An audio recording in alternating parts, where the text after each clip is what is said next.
Welcome to the DL. I am your host, Tyler Robertson, and this is going to be a little bit of a special and different episode.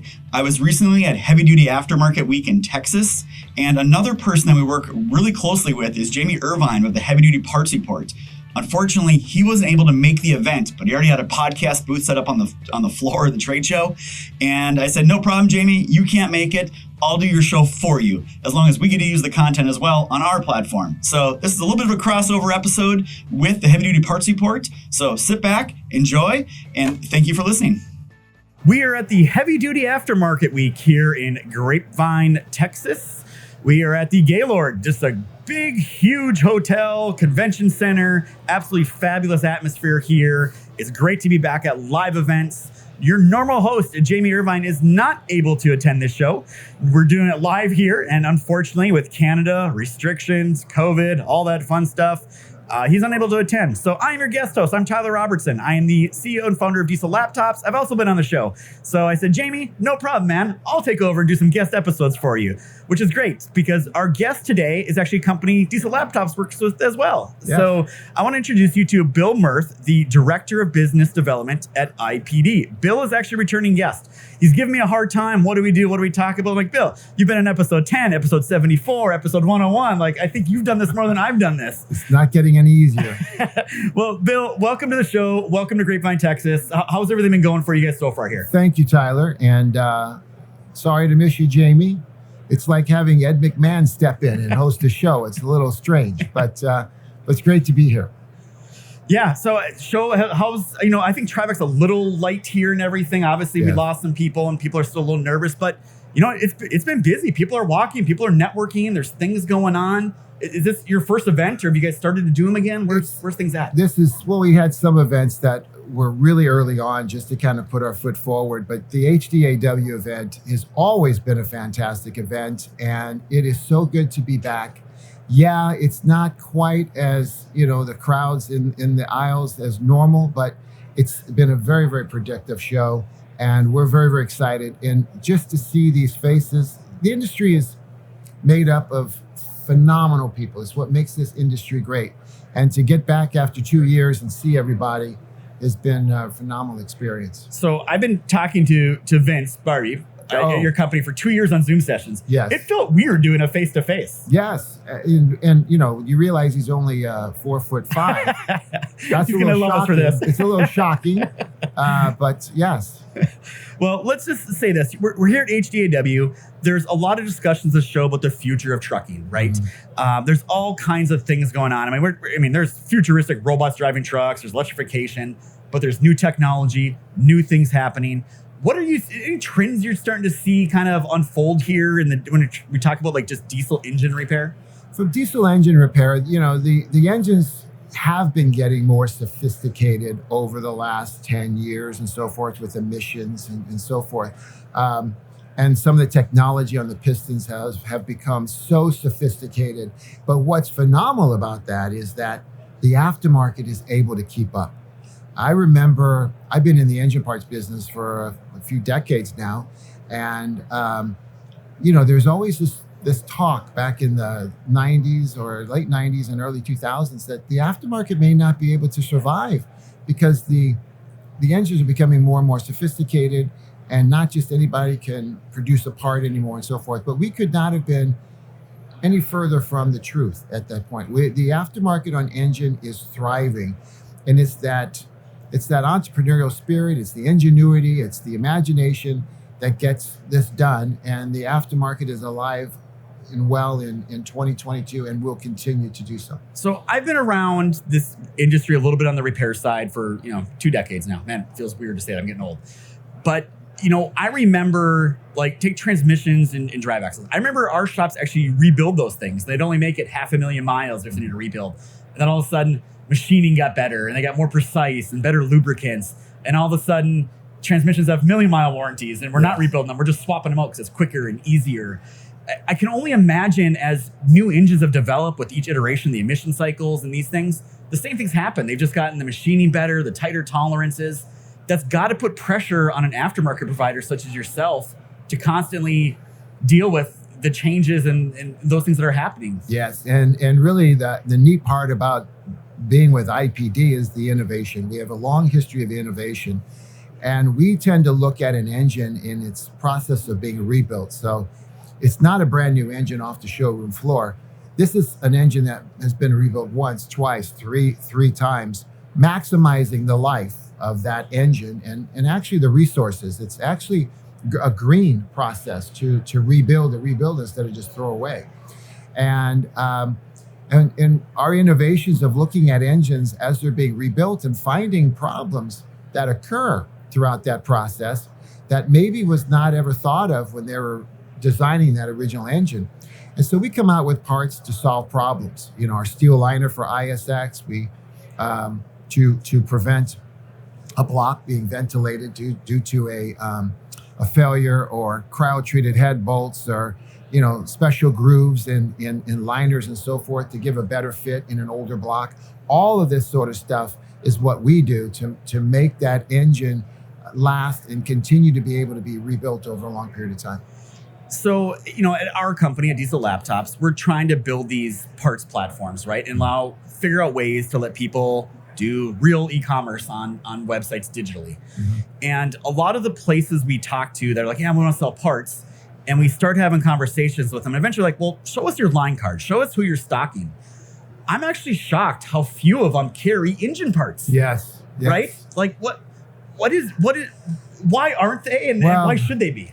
My role here as I walk around HDAW is I call myself an engine parts evangelist. And my message to the independent parts distributor is, my goodness, don't send your customer down the street to get engine parts. That entity also has all the brands that you have on the independent side. So if they need an engine part, why do you step over? Why do you walk away from it? Embrace it. And at IPD, our message is we can make engines easy. I actually carry around little cards with our 800 information that says how to become an engine expert. Just call our team of highly trained engine experts, and we will be that extra guy behind the counter that knows engine. And so we'll make it easy for you. We'll give you the information you need. We'll back it up with a good warranty and so forth. And you go out and sell this and open up new revenue channels, new margin opportunities, and we'll make it easy for you. Yeah. And I know you guys have been expanding too. I heard there was a deal recently with Redline Emission Products to stock some other accessories. And you guys are doing other things besides just overhaul kits to help the problem. We think outside the box all the time. In fact, with our IPD Extra brand, which aligns with good quality companies that focus on areas that we don't focus on, Redline on the emissions and MaxiForce on the smaller bore Caterpillar coverage, has been very successful. And that makes it really a lot of fun, just trying to find ways to make it easier for the customer to gain access to information, place the orders, and so forth. So, and I think part of the conversation, what I'm hearing from you is sometimes people, it sounds like they know they can sell engine parts.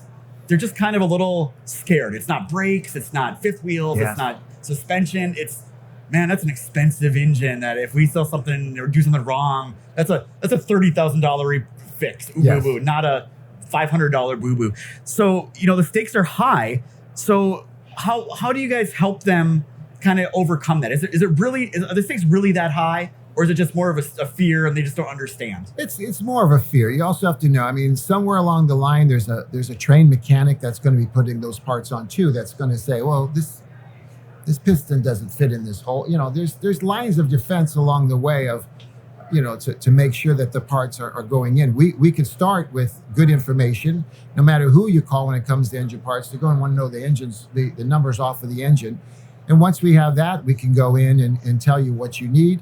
At IPD, we use very current part numbers, so there's no ambiguity as to, is this the right number to use? And then, you build the engine, knowing that the last line of defense is having a trained mechanic. So if they're reselling the parts, chances are they're reselling it to a business that builds engines. Well, what I'm hearing, it's not just, hey, sign up to be a distributor, buy my stuff, and you're on your own. You guys are there to help them through that process and get them comfortable. I think it's like anything new. Once you learn a little bit, all of a sudden you're like, oh, now I'm making more money. I got another product line, another revenue chance. And I, like what you said earlier too, and I knew that at my company, I know like I need to sell the $10 cable and the $10,000 tool. Because if I point them in a direction for one thing, I'm not sure they're coming back to me for the other thing that I do sell. And that's a thing I think a lot of people miss out on. Exactly. So yeah. So let's talk about the other side of it. Let's say I own a truck, right? And I need an overhaul, right? And I think a lot of people are like, oh, I got to have OEM. OEM's, oh, that's what came on it. It's better. But a lot of times what I heard from you earlier is you guys actually make their stuff better because you get to see failure rates. In many cases, yes, because we deal with the rebuilding of engines, not a new engine. And it gives us an interesting perspective. It gives us an interesting history and data to look at to help us figure out what parts to design and how to make changes to it. And I would say, if you're an end user, there are really very few throughout history, in the early days, the aftermarket on engine parts was kind of will fit, might fit, that ship has sailed a long time ago. There is a certain amount of liability if you blow up an engine, more so if you have a brake failure. And so, for the most part, manufacturers watch this and nobody's really coming out with just something to throw in a box. It's a very technical business, and there's the quality in the aftermarket is very good overall. I mean, and let's face it, this isn't your guys' first year building these things. And truck engines are kind of the small engines that you guys do. This is well within your wheelhouse. Yeah, yes. So, let's talk a little bit about the technology, right? HDAW, new things coming in, all that stuff. You guys just launched a new division in your company. Can you talk a little bit about that? Actually, it's a whole new company called IDS, and it's Industrial Digital Solutions. And we are taking our first step forward in a partnership with Diesel Laptops to provide more of an engine focus to the telematics or a look inside of the engine electronically. Our first iteration is plug in a J1939 port, and it will talk, especially it's really geared towards an owner operator or small fleet. It'll talk to your to your mobile device, your phone, and give you a glimpse inside that engine for preventative maintenance, code reading. It might tell you what's brewing inside that engine to say you might want to get this looked at because in about a month or so you could have a problem. And it really opens up the engine and gives you an opportunity to look into it, giving that owner or operator more visibility, more control. So was it a big thing inside your company to say, hey, we've been making overhaul kits and engine parts for 65 years. Let's go create a technology company. Like that's it's in one regard a far leap, but in another one, it makes a lot of sense because that's where we're all going.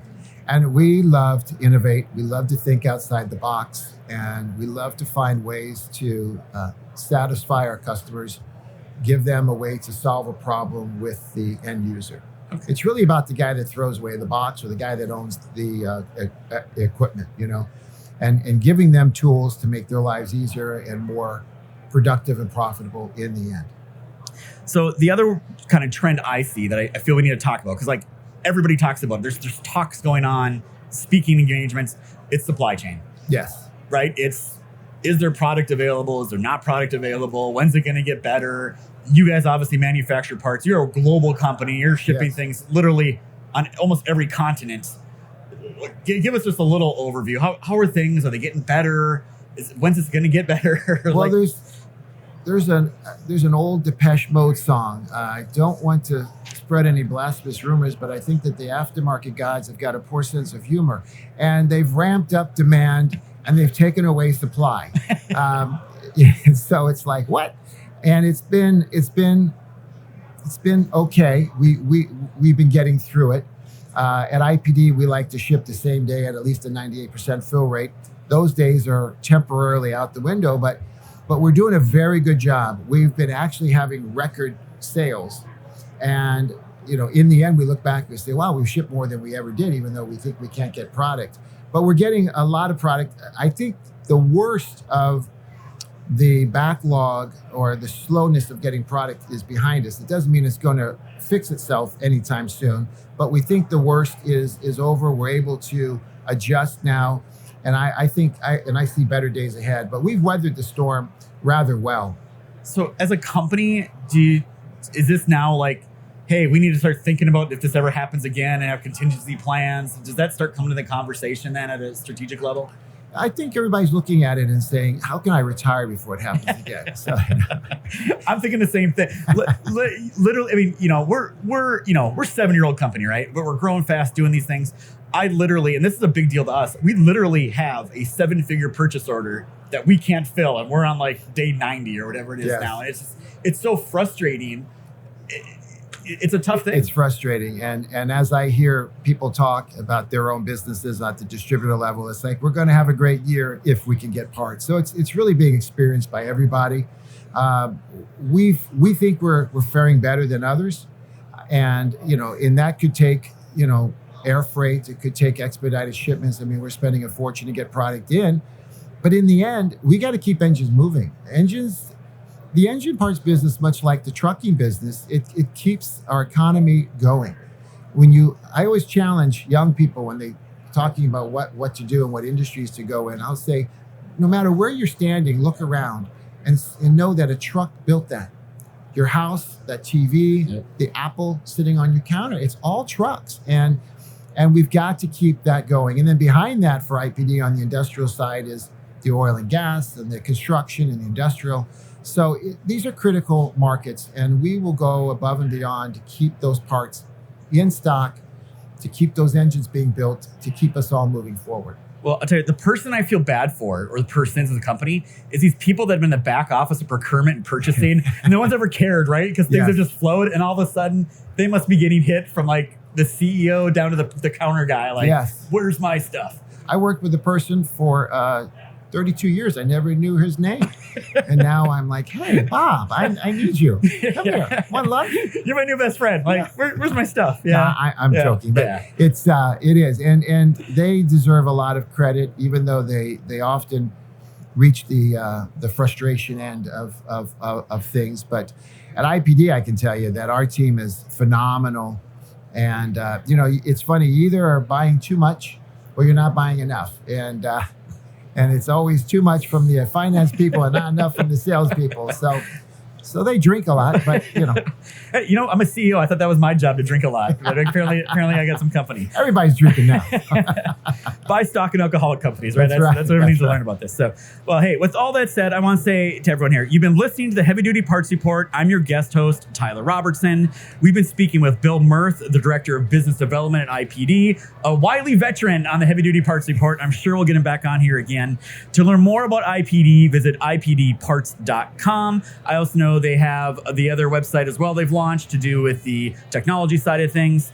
I think it's ipsrx.com, I believe, is the website. So, Bill, thank you for being on the Heavy Duty Parts Report and for joining us at HDAW. Well, thank you for having me. And if this is like Saturday Night Live, I get after 5, don't I get a big party or something after 5 visits? Wait, I thought you were buying though. As long as you use your credit card, bar's open. Okay. All right. Thank you, Tyler.